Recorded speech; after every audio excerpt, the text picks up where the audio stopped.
Hello students, कैसे हो आप सभी। मैं रवि आपका अपने यूट्यूब चैनल इंग्लिश मस्ती बाय रवि में स्वागत करता हूं। बच्चों, हमने पिछले पोएट्री के 3 चैप्टर को ख़त्म कर लिया। अभी हम now the leaves are falling fast को ख़त्म किए हैं और उसका लेकिन शॉर्ट क्वेश्चन आंसर और समरी नहीं देखे हैं। हम लोग पहले जितने भी चैप्टर है उसको पढ़ लेंगे और उसके ऑब्जेक्टिव क्वेश्चन को पहले देख लेंगे, उसके बाद हम शॉर्ट क्वेश्चन आंसर और समरी को देखेंगे। आज हम पढ़ने जा रहे हैं ओड टू ऑटम। कौन सा चैप्टर पढ़ने जा रहे हैं? ओड टू ऑटम, जिसके लेखक हैं जॉन किट्स। कौन है? John Keats. यदि आप मेरे साथ जुड़ के टेलीग्राम ग्रुप पे क्विज खेलना चाहते हैं तो प्रत्येक दिन 7 बजे क्विज होता है और प्रत्येक संडे को मेगा क्विज होता है। अब मेगा क्विज का जो एंट्री फी है वो फ्री कर दिया गया है और उसमें आपको प्राइज भी मिलेगा। तो ज़्यादा से ज़्यादा लोगों को उस ग्रुप में जोड़िए और मेगा क्विज खेल के मेगा क्विज का लाभ उठाइए। हम एक चीज़ और देखते हैं कि जितने लोग वीडियो देखते हैं उतना लाइक नहीं होता है और सब लोग कमेंट नहीं करते हैं। तो मेरी आप विद्यार्थियों से ये अनुरोध है कि ये जो मैं वीडियो बना रहा हूँ इसका टारगेट हम लोग 100 लाइक रखते हैं। आप लोग 100 लाइक इस वीडियो को करवाइए और जितने भी बच्चे इस वीडियो को देखते हैं वो कमेंट ज़रूर कीजिए। जहाँ कहीं से भी आप इस वीडियो को देख रहे हैं, बिहार के जिस ज़िले जिस कोने से देख रहे हैं, कमेंट ज़रूर कीजिए, अपना ज़िला का नाम ही लिख दीजिए। ठीक है, तो चलिए हम लोग आज की क्लास को शुरू करते हैं और देखते हैं ओड टू ऑटम। ये जितना मज़ेदार कविता है, ये बहुत ही मज़ेदार कविता है। तो चलिए क्लास शुरू करते हैं। तो क्लास के शुरुआत में हम कवि के परिचय को देखेंगे पहले वीडियो में, और दूसरे वीडियो में फिर हम इनकी कविताओं को पढ़ेंगे। तो क्या बोल रहा है? Ode to autumn, John Keats. पहले तो ओड का मतलब समझते हैं। ODE, odd. ओड मतलब होता क्या है? ओड मतलब होता है किसी खास विषय के लिए जो गीत लिखा जाता है उसको ओड बोलते हैं। ओड किसको बोलते हैं? ओड बोलते हैं जब किसी खास विषय के लिए जो गीत लिखा जाता है उसको ओड बोलते हैं। अब देखिए यहाँ गीत किसके लिए लिखा गया? ऑटम के लिए, AUTUMN। ठीक है ना? तो जॉन किट्स जो हैं वो शरद ऋतु के लिए गीत लिखे हैं। तो वो शरद ऋतु क्या है? किसी कोई विशेष चीज़ है, कोई विशेष क्षेत्र है, उसके प्रति जो कोई गीत लिखा जाता है उसको ओड बोलते हैं। और ओड टू ऑटम यानी शरद ऋतु का गीत है ना, वो किससे संबंधित है? शरद ऋतु से संबंधित है। और इसके जो लेखक है कौन है? जॉन किट्स है। ये याद करने में बता दिए थे कि ऑटम सीजन में काइट जो है वो ज़्यादा उड़ता है। आगे देखिए, नीचे हम हार्ड वर्ड को भी लिख दिए हैं ताकि आपको कोई दिक्कत ना हो। अब पढ़िए, John Keats 1795 to 1821। John Keats जिनका जन्म 1795 ईस्वी में हुआ और उनकी मृत्यु जो है वो 1821 ईस्वी में हो गई। यहाँ से 2 ऑब्जेक्टिव बन गया। जॉन किट्स की जो मृत्यु है वो कब हुआ? 1821 ईस्वी में। और जॉन किट्स का जो जन्म हुआ है वो कब हुआ? 1795 ईस्वी में। One of the greatest of English romantic poet. अब देखिए, ग्रेटेस्ट का मतलब क्या होता है? सबसे महान। ठीक है, और रोमांटिक मतलब क्या होता है? काल्पनिक। रोमांटिक को रोमांस से नहीं जोड़ दीजिएगा। रोमांस मतलब जो आप लोग समझते हैं थोड़ा सा, ठीक है ना। तो रोमांटिक मतलब क्या होता है? काल्पनिक। जॉन किट्स जो थे वह काल्पनिक अंग्रेजी साहित्य के काल्पनिक कवियों में जो जितने भी महान कवि हुए उसमें से एक जॉन किट्स का भी नाम आता है, जिन्होंने काफ़ी कम उम्र में, मात्र 26 साल की उम्र में वो उपलब्धियां हासिल कर ली है जो कोई नहीं कर सकता है ना। ये जॉन किट्स इतने महान कवि हुए कि ये 26 साल की उम्र में वो उपलब्धियां हासिल कर लिए जो कोई नहीं कर पाया है। और इनका जो जन्म है वो इंग्लैंड के मूनफील्ड एक जगह है, ये देखिए लंदन है। लंदन, यहाँ देख रहे हैं क्लॉक टावर लंदन का जो है, ये लंदन के एक मूनफील्ड जगह है, वहाँ हुआ था। तो जॉन किट्स जो थे वह अंग्रेजी साहित्य के काल्पनिक जितने भी महान कवि हुए उनमें से एक कवि थे और सबसे महान हो गए। क्योंकि इतनी कम उम्र में इतनी उपलब्धि हासिल करना कोई छोटा बात नहीं है ना। यहाँ पर सारा हम मीनिंग लिख दिए हैं। बढ़ते हैं आगे। देखिए सेकेंड स्लाइड में क्या बोल रहा है? He studied at Clarke school at Enfield. वो जो हैं वो उन्होंने अपनी पढ़ाई क्लार्क स्कूल इनफील्ड से किया। इनफील्ड भी क्या है, इंग्लैंड में एक जगह होगा या लंदन में एक जगह होगा। तो उन्होंने अपनी पढ़ाई कहाँ से शुरू की, क्लार्क स्कूल इनफील्ड से। Deeply interested in cricket and boxing. अब यहाँ देखिए थोड़ा सा मीनिंग देख लेते हैं। अब इसमें हम मीनिंग के बगल में हिंदी लिख दिए हैं। तो डीपली मतलब क्या होता है, गहरा, ठीक है ना। और इंटरेस्टेड मतलब क्या होता है, रुचि रखना। तो जॉन किट्स जो थे वो क्रिकेट और बॉक्सिंग में काफ़ी गहरी रुचि रखते थे। ये देखिए क्रिकेट यहाँ पे खेला जा रहा है, महेंद्र सिंह धोनी है। और ये देखिए बॉक्सिंग जो हमारे देश की बॉक्सिंग लेडी जिसको बोल सकते हैं मैरी कॉम, वो हैं, कैसे पंचेज मार रही हैं, है ना। तो जॉन किट्स जो थे वो क्रिकेट और बॉक्सिंग में बहुत ही ज़्यादा रुचि रखते थे। He grew into a voracious reader specially of Greek mythology.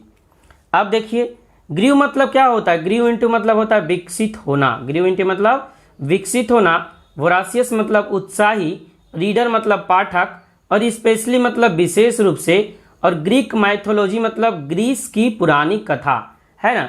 Greek एक देश है ना, जिसको अभी हम एथेंस या यूनान बोलते हैं। तो वही ग्रीक माइथोलॉजी जो है वो ग्रीक के जो पुरानी कथा है उनके क्या थे, वो एक उत्साही पाठक थे। फिर से हम इसको समझते हैं।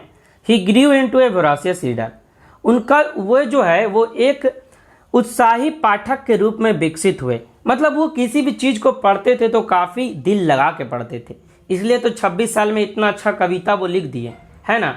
हम देखिए 26 साल मतलब कि हम लोग का भी 24-25 साल हो गया है, लेकिन वो 26 साल में उनको पूरी दुनिया लोग जान गया। हमको भी अपने राज्य में ही नहीं कोई मतलब जानता होगा, है कि नहीं। तो हम अपना तुलना उनसे करना बेकार है ना, क्योंकि वो क्या थे, बहुत ही महान थे, ठीक है। तो यही बता रहा he grew into a voracious reader, वो एक उत्साही पाठक के रूप में विकसित हुए। मतलब कि वो किसी भी चीज़ को पढ़ते थे तो काफ़ी दिल लगा के, काफ़ी मन से पढ़ते थे। स्पेशली ऑफ ग्रीक माइथोलॉजी, और ख़ास करके क्या चीज़, तो ग्रीस की जो पौराणिक कथाएं थी उनको वो काफ़ी दिल लगा के, काफ़ी रुचि लेके उसमें वो पढ़ते थे, है ना। जॉन किट्स, कौन, जॉन किट्स। अब देखिए क्या बोल रहा है इस स्लाइड में, he even started a translation of Virgil's Aeneid. उन्होंने विर्गिल्स एनीड का भी अनुवाद करना शुरू कर दिया। स्टार्टेड मतलब शुरू करना और ट्रांसलेशन मतलब अनुवाद। तो विर्गिल्स एनीड एक देखिए पुस्तक है जो यहाँ हमने लिया है, इसका भी अनुवाद उन्होंने शुरू कर दिया। His ambition to become a poet was fired by his first acquaintance with Spenser Faerie Queene, है ना। अब यहाँ सब तक के सबसे पहले जो बीच में मीनिंग आया है उसको देखते हैं। एम्बिशन मतलब क्या होता है, लालसा या इच्छा, है ना। बिकम अ पोइट मतलब पोइट बनने का जो इच्छा था। एक्वाइंटेंस मतलब क्या होता है, परिचय या पहचान, है ना। और फायर्ड बाई मतलब आग लगना या फिर इच्छा जागना, ठीक है। तो उनका जो कवि बनने का जो लालसा है उसको आग कहाँ से लगा, उसको चिंगारी कहाँ से लगा, है ना। कि उनको कब अनुभव हुआ, ये कब लगा कि हमको भी क्या कर होना है, कवि बनना है। जैसे आप लोग को अभी 12 में पढ़ रहे हैं तो आपको भी आगे कुछ ना कुछ तो बनना होगा। यदि उसकी इच्छा, आकांक्षा और आग अभी से लग जाती है ना, आपके दिलो दिमाग में, तो आप वहाँ तक पहुँच जाते हैं। तो वही बता रहा है क्या कि his ambition to become a poet was fired by his first acquaintance with Spenser's Faerie Queene. Spenser एक लेखक हैं और स्पेंसर का जो किताब है फेरी क्वीन, ये देखिए यहाँ हमने उसको भी लिया है। स्पेंसर के जो लेखक हैं फेरी क्वीन के जो लेखक हैं स्पेंसर, है ना। तो जो जॉन किट्स थे उनके मन में कवि बनने का विचार कब आया, उनके मन में कवि बनने का आग कब लगा, उनको लगा कि नहीं हमको तो कवि ही बनेंगे और कुछ नहीं बनेंगे। तो जब उनकी पहचान स्पेंसर्स के फेरी क्वीन किताब से हुई, तब उनके मन को लगा, उनके दिल और दिमाग में बैठा कि नहीं हमको भी क्या बनना है, कवि बनना है ना। फिर उनका भी एम्बिशन क्या हो गया कि हम भी कवि बनेंगे, है ना। आगे देखिए क्या बोल रहा है, his first poem lines in imitation of Spencer was published है इन 1814, है ना। उनकी जो किताब है उनका जो फर्स्ट पोयम क्या था, lines in imitation of Spencer's. उनका जो फर्स्ट पोयम था lines in imitation of Spencer's, उसका जो प्रकाशन है वो 1814 में हुआ। उनकी जो फर्स्ट पुस्तक कौन थी, इमिटेशन ऑफ स्पेंसर्स। ये आपको ऑब्जेक्टिव में पूछ सकता है कि जॉन जो किट्स हैं उनकी फर्स्ट पुस्तक इमिटेशन ऑफ स्पेंसर्स कब प्रकाशित हुआ और उनका पहला पुस्तक कौन था। तो उनका पहला पोयम कौन था, पोयम कौन था, तो line in imitation of Spencer's, और वो कब प्रकाशित हुआ, तो 1814 ईस्वी में। ठीक है, नेक्स्ट देखिए क्या बोल रहा है, his first volume of poetry entitled poems was published in 1817। Entitled मतलब होता है शीर्षक, है ना। तो उनकी जो पोएट्री की फर्स्ट वॉल्यूम थी, यानी फर्स्ट जो संग्रह थी, वॉल्यूम मतलब क्या होता है, संग्रह, जो जिसका शीर्षक पोएम्स था, है ना, उसको 1817 ईस्वी में प्रकाशित किया गया। उनका जो पहला पोयम है वो तो 1814 में प्रकाशित हुआ, लेकिन उनकी पोयम का जो फर्स्ट वॉल्यूम है वो 1817 में प्रकाशित हुआ। वॉल्यूम का मतलब क्या बोल सकते हैं कि पूरा संग्रह, है ना। वहाँ तो पहला पोयम था, लेकिन ये पोयम का संग्रह है। ठीक है, नेक्स्ट देखिए क्या बोल रहा है, his poem Endymion was well appreciated by Wordsworth in it was published in 1880। उनका जो पोयम था एंडीमेन, उसको इंग्लिश के सबसे महान कवि विलियम वर्ड्सवर्थ द्वारा सराहा गया। ये देखिए इंग्लिश के सबसे महान कवि विलियम वर्ड्सवर्थ थे, और ये उनका जो पुस्तक है एंडीमेन वो है ना। जो ये पुस्तक एंडीमेन है वह 1818 ईस्वी में प्रकाशित हुआ। तो अभी देखिए ऑब्जेक्टिव क्वेश्चन में तीन क्वेश्चन जो है वो ईस्वी वाला जुड़ गया। एक तो उनका पहला पोयम कब प्रकाशित हुआ, तो 1814 में, 1814 में। दूसरा, उनका जो फर्स्ट वॉल्यूम है पोयम का वो कब प्रकाशित हुआ, तो 1817 में। और उनका जो किताब एंडीमेन है वो कब प्रकाशित हुआ, तो वो 1818 ईस्वी में। और किसके द्वारा उनके इस पुस्तक को सराहा गया, तो वो कौन थे, विलियम वर्ड्सवर्थ, जो इंग्लिश के सबसे महान कवियों में से एक माने जाते हैं। नेक्स्ट स्लाइड देखिए क्या बोल रहा है, his odes on indolence on a Grecian urn और टू साइक। इनकी जो ऑड मतलब पहले भी हमने आपको बता दिया क्या होता है, किसी खास विषय पर लिखी गई कविता। तो इनकी जो किसी खास विषय पर लिखी गई कविता ऑड जो है वो पहला कौन था, ऑन इंडोलेंस, ये देखिए। दूसरा है ऑन ए ग्रेसियन यूरन। इंडोलेंस मतलब आलस्य होता है, तो ये आलस्य के बारे में कविता लिखे होंगे। दूसरा है ये ग्रेसियन यूरन, तो एक सुराही टाइप का कोई चीज़ है, तो इसके बारे में कविता लिखे होंगे। तीसरा है टू साइक। साइक मतलब होता है मन या होता है मनोवृत्ति। क्या होता है, मन या मनोवृत्ति। तो ये मन या मनोवृत्ति के बारे में कविताएं लिखे होंगे, जो देखिए ये है। ठीक है, इनकी और ओड्स हैं, देखिए कौन कौन है। तो आगे है टू ए नाइटिंगल। नाइटिंगल मतलब क्या होता है, बुलबुल। तो बुलबुल के बारे में भी ये कविताएं लिखे हैं, ये देखिए ये कविता का बुक है। नेक्स्ट देखिए ऑन मिलानकोली। मिलानकोली मतलब होता है उदासी, तो ये उदासी के बारे में भी कविताएं लिखे हैं। ये देखिए एक लड़की जो ऐसे करके बैठी हुई है, उदास है, गाल पे हाथ रख के। कोई भी व्यक्ति जो गाल पर के हाथ ऐसे रख के बैठा हुआ होता है वो उदासी होता है ना। उससे पूछते हैं बाबू गाल पे हाथ तुम क्यों रखे हुए हैं, है ना, क्यों उदास है।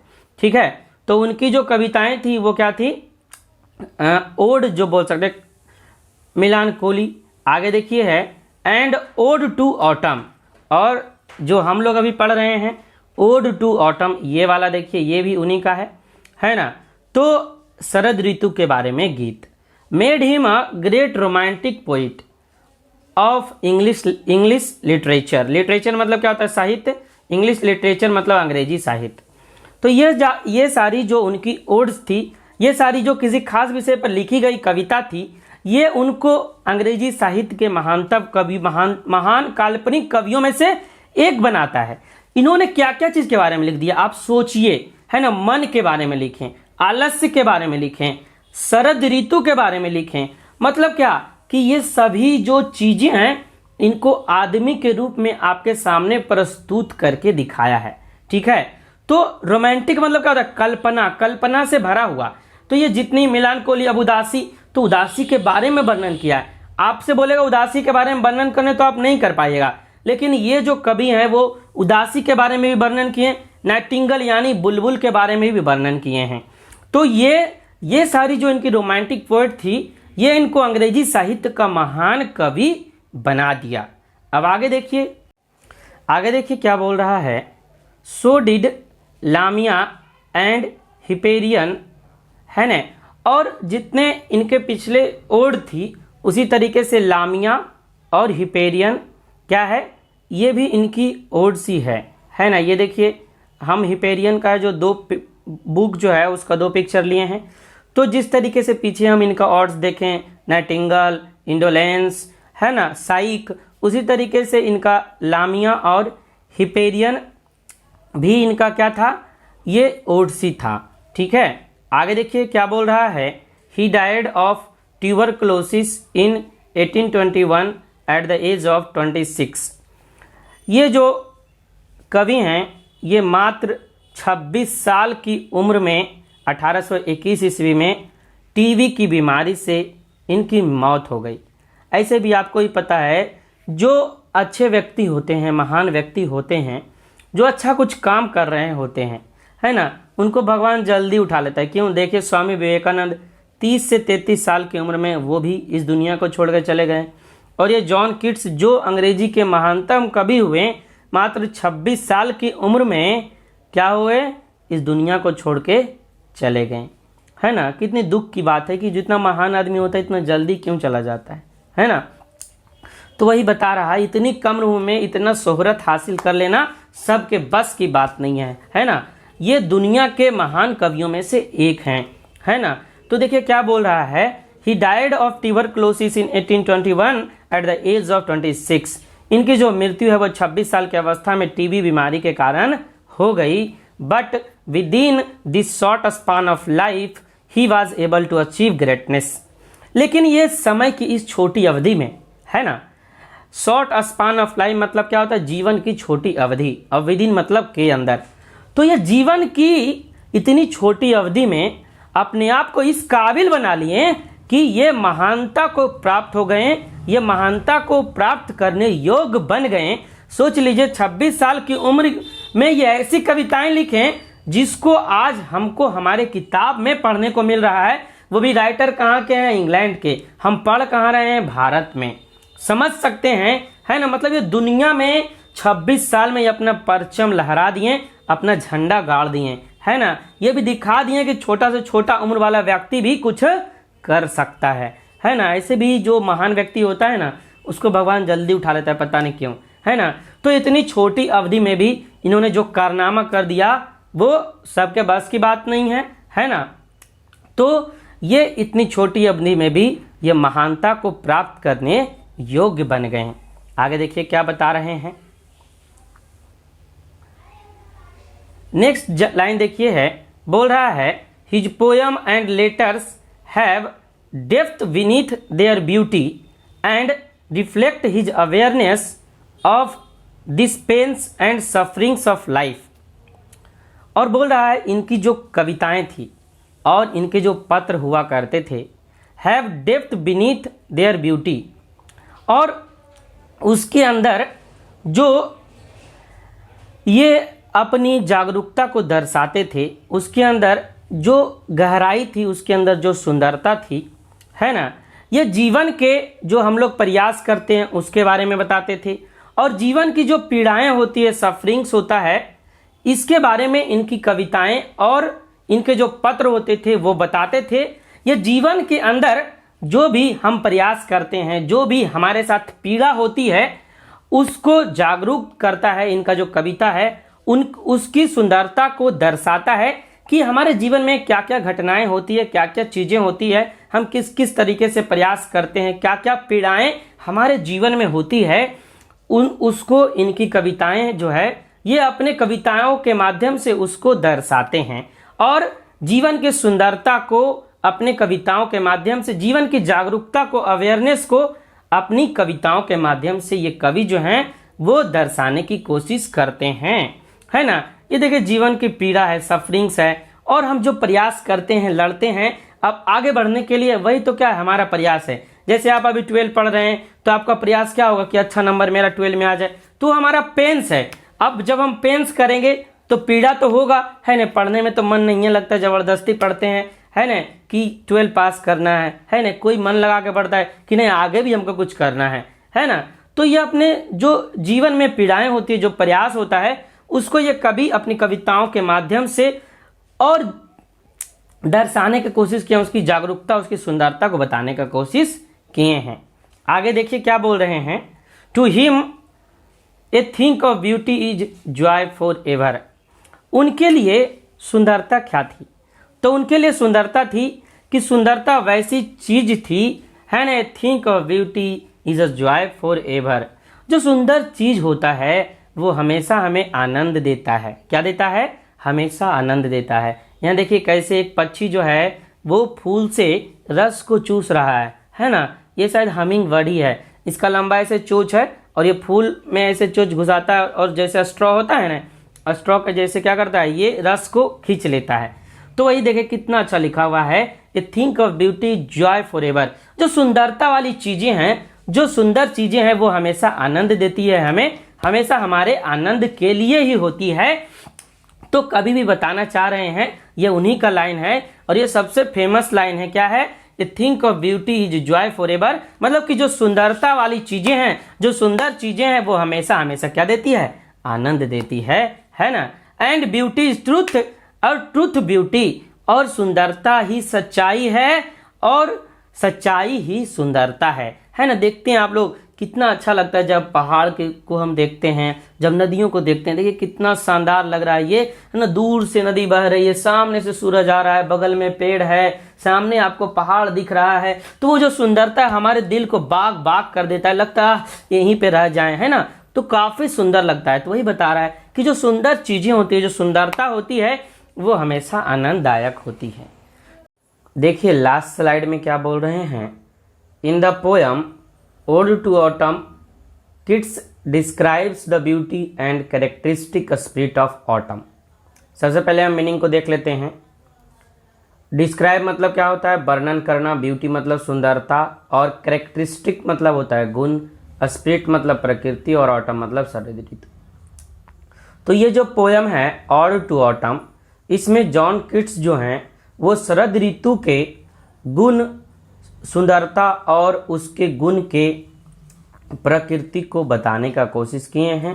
शरद ऋतु के बारे में किड्स जो है वो बताने की कोशिश किए हैं, वो बताए हैं कि इसमें क्या क्या चीज़ें हैं, शरद ऋतु कैसे अच्छी है, शरद ऋतु को एक मानव का आकार देने का कोशिश किए हैं, और इसी तरह से वो शरद ऋतु का वर्णन किए हैं।